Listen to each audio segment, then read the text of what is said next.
Hello, this is Aaron from AaronOnAutos.com, and today we're going to do our shaky cam interior review in the 2019 Buick Envision. So this is the small but not quite compact, I think I would say, Buick crossover in the lineup. It's, I believe, based on the Chevy Equinox. If that's wrong, I'll write something across the bottom, but I do believe that's what it's based on. It is really well done. I am surprised at how good this little Buick is, mostly because I really like the little turbocharged engine they've put in here. Very well done. So, the interior here looks like most Buicks do.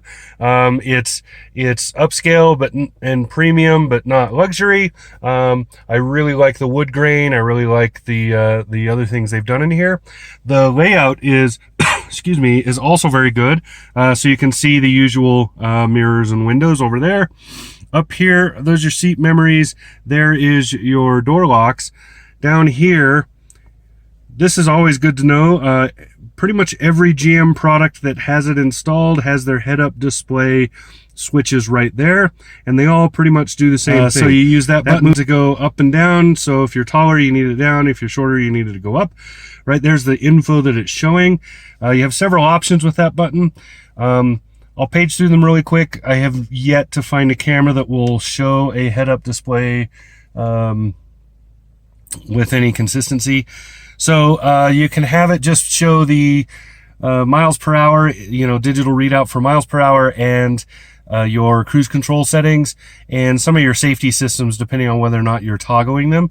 Then you can have, say, the audio output or whatever's going on with the infotainment showing. You can have a compass, so it'll show you what direction you're pointing, such as right now I am pointing northeast. And you can have an RPM band, so it's like an RPM gauge, but it's in a band going across. Not sure why you'd need that in a car like this, because you don't really shift gears. But those are your options there. And then this is how bright it is. I'm really having a hard time focusing, getting this thing to focus. This is the brightness control, so you can turn it up and down. I've been turning it down pretty good. It's very pretty far. It's very, very visible, so even in the bright daylight, you don't really need it very bright. So there's your lighting right there. You push the button for the fog lamps, and then you can see the rest of the settings. Auto is probably the most common, and there's your dimmer. There's the first of the vents, and now you can see some of that wood grain. It's just really pretty. I'm not sure what wood it is. It's probably mahogany, but it doesn't matter. It's just really well done. It just looks good. Excuse me again. I was in Moab last week, and I seem to have picked up a chest cold, or renewed the one I already had. So anyway, here we go with the steering wheel buttons and switches. Over here is mostly cruise control stuff. Here's your voice control there. If you have Android Auto or Apple CarPlay going, you can use this to activate that. Just hold it down longer. Otherwise, you use it to page through the infotainment stuff with voice commands. It's pretty good. It's not the best. It's not the worst. It's just pretty good. Better than having nothing, but most of the time, once you get used to GM's IntelliLink over there, you'll probably just use the screen for most everything, because it gets really intuitive really fast. Down here is your phone, telematics, right? Up here is your distance control for the adaptive cruise, and steering wheel heat down there. Weird thing, this car does not automatically turn that on that I've noticed when the weather's cold and you do a remote start. Most vehicles that I've seen now that have remote start, they run the seat heaters and stuff for you. This one does not. It may have something to do with temperatures, but I'm pretty sure it does not, because we've had very cold nights and we've had very warm ones. So, well, relatively speaking, it's December in Wyoming. So, yeah. Let's see, did I cover everything over there? Yeah, and then your set and reset. Over here is mostly your driver information and infotainment controls. So this right here is mostly going to be running that screen right there. There's a lot of options. This is the upgraded expanded, so you can see it's bigger, it's full color, etc. There are a lot of things. Most of them are, say, trip related and vehicle condition related, so, you know, maintenance and stuff like that. These page through soundtracks or channels. So when you're listening to audio, you can go up and down. You can skip tracks if you're playing off a Bluetooth MP3 or plug-in or something like that. And you can skip channels if you're listening to the radio or, you know, Sirius or something. This is a volume control. That's it. That's the steering wheel. Nice and then mostly intuitive. This gets really quick to use. Yeah, you can just be holding the wheel and quickly page the audio with the bottom. I've been doing it with this, the bottom part of my thumb, just really quick and easy, and you don't let go of the wheel to do it. Up here you have washer, wipers, and so forth. Over here you have your lighting and signal turns. Remember, you signal and then turn, signal turns. There are no NASCAR paddle shifters or anything. There's nothing on the back of the wheel to run anything back here. So it's just a smooth surface on the back. Looking at the instrument cluster, I'm not going to page through the driver information screens on this one because they're pretty much the same as every GM product we've been in, and I have shown a lot of them. So if you really want to know what's available in that menu, jump to one of my videos for like the Buick Enclave or the Chevy Traverse or any of the other vehicles that I've done in the last couple of years. I like this display for what I've been doing. So it shows the miles, it shows the fuel economy, and it shows my speed in a big letter. There really isn't much else that I need to see here, and mostly I use that head-up display up above that you may or may not be able to. I don't think I'm going to capture it. I never do. Well, you can sort of see some green lights. There you go, right there. That's the head-up. So here's a warning light. You can see I have the park brake set. There are some other warning lights that may or may not come up. The seatbelt warning light is over here. Over here is your tachometer. Right here is the engine coolant temperature. Over here is the battery. A rare thing to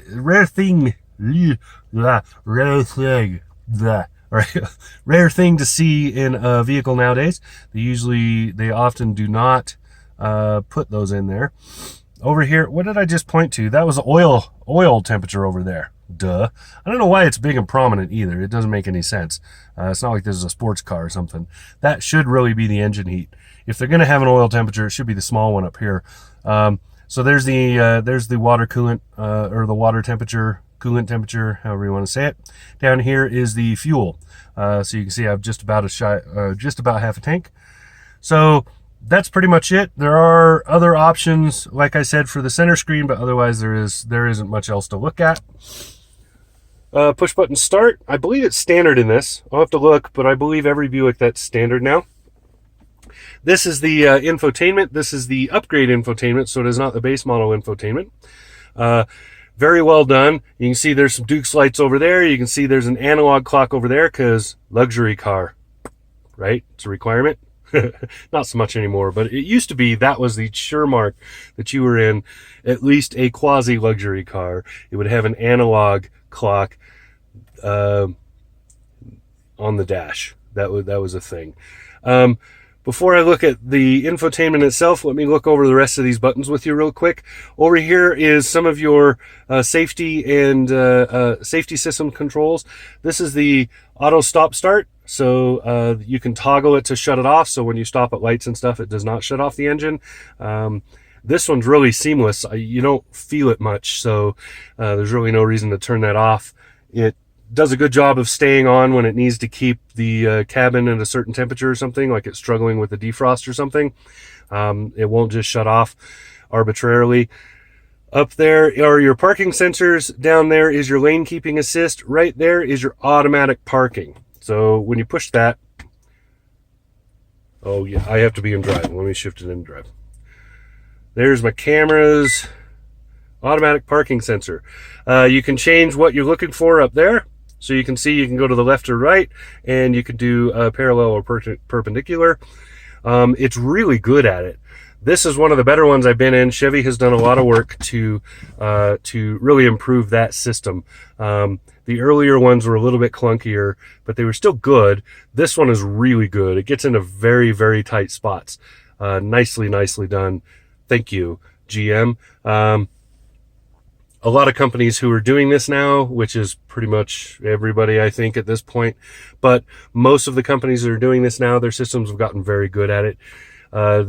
Their biggest improvement has been curb finding. They're getting much better at finding the curb that they're aiming for, even weird shaped ones, or slightly curved ones, or ones that aren't very high so they're hard to see, or ones that have a lot of slope to them so it's not a very definite curb. They're getting good at finding those. Down here are the main buttons, I guess, for everything. These are kind of the override buttons. Let me get the main menu to come up if it will. No? Yeah, I have to cancel that out. So here you have like the power that kind of mutes the volume, but it doesn't necessarily pause whatever's playing. And then it's a volume knob. Radio and media, so you can flip between. Here's your back and forth that mimics what's on the steering wheel there. Here's your home screen button that I was trying to push before. This is the tuner button, and then you can push this for menus or submenus depending on what you're doing up there. Down here, and then you can see you can quickly change the tones and stuff for the radio, and a back button right there. Most of this is fairly intuitive. Let me get closer. There isn't a lot on here that we probably haven't seen before. I'm not a huge fan of GM's text system. So it receives incoming texts and then lets you sort of respond from a preset list of responses. It's okay and everything. It's just not my thing. The readout for text is not very good either. It's often choppy. But you can see this is the sort of thing that's in here. If you have anything connected, this will be where the apps will show. So if your phone is connected to it and your streaming apps, this also has, let me go back, this also has Wi-Fi hotspot. So if I go back over there, and let me remember where it is. It's under settings. So if I go here, you can go down and there is, I believe, Wi-Fi. So you can turn on the Wi-Fi network. You can create a Wi-Fi hotspot in the car. It's kind of a GM thing. There's most of the ones that I've been in, if they have the upgrade for the infotainment, they include that. Excuse me again. Very, very nice, very responsive. You can see very quick responses on this. And like I said, it doesn't take long to learn these menus. It's pretty quick. So I like that. Coming down here, you have some climate controls, so you can see the bun warmers and coolers on either side. There's also some for the back seats in this particular model. You can change your actual temperature there, so whatever you want your auto settings to. I have the climate turned off, so we're not blowing air into the microphone here. My one complaint down here is that these take a while to respond. So when I push that, oh, of course, now they're going to go really fast, because, I talked about it. Normally, like those just seem to take a while to respond. It's kind of annoying. But, on camera, they're going to work great and really awesome and just make me look like a complainer. Whatever. Most of this is pretty straightforward. Not a lot of complicated going on. This is a field for maybe some extra buttons or something, but they're not doing anything. There is your traction control hiding right over there. Shifter right here. You manually select gears right here. That's not very intuitive and not very useful, so mostly that's just something to look at. Place to figure out where your thumb's supposed to go. There's a trigger on the front to release, and you can see the layout is pretty obvious. Right here, an electronic parking brake. Pull it up to set it, push it down to release. And drink holders here. They are average sized. This is a short bottle, so don't let that make you think it's really deep. These are average sized for that. Here is your handy dandy phone holder. Any phone that's not the size of a tablet will probably fit in here. This has wireless charging as an option, so you can drop your phone in there and it also wirelessly charges. This has very, very thick rubber in it, so it holds it very, very firmly in place. I really like that. Nicely done. This right here is the center storage bin. You can see it opens in sort of a space shuttle-like thing. There's some plugs in there. It's fairly deep and good. This is the all-wheel drive model, so it's not as deep as it would be if there were no transmission tunnel, I think. But nice. You can see the seating. It's black, vented. It feels really good, though. I like the comfort level of these seats. I don't tend to like black interiors at all, and this is just, you know, it's a black interior. But you can see more of that wood over there, and you can see this little storage cubby, kind of handy. And then there's the glove box, really pretty. I like the look of the interior. The back seat is a good sized in this. It's not huge. But it is big enough that if you have a couple of kids and you need to drive around, it's great. There's plenty of room in the cargo area. Very well done cargo area in this. So I like the Envision overall. Very well done vehicle. This is fairly new for Buick, I believe. So nicely done. Good. Kind of a perfectly sized crossover. It's not tiny. It's not a super compact, but it's not big either. It's pretty small. Very easy to get places. So good job, Buick. This has been the 2019 Buick Envision, and this has been Aaron from AaronOnAutos.com. Talk to you again soon.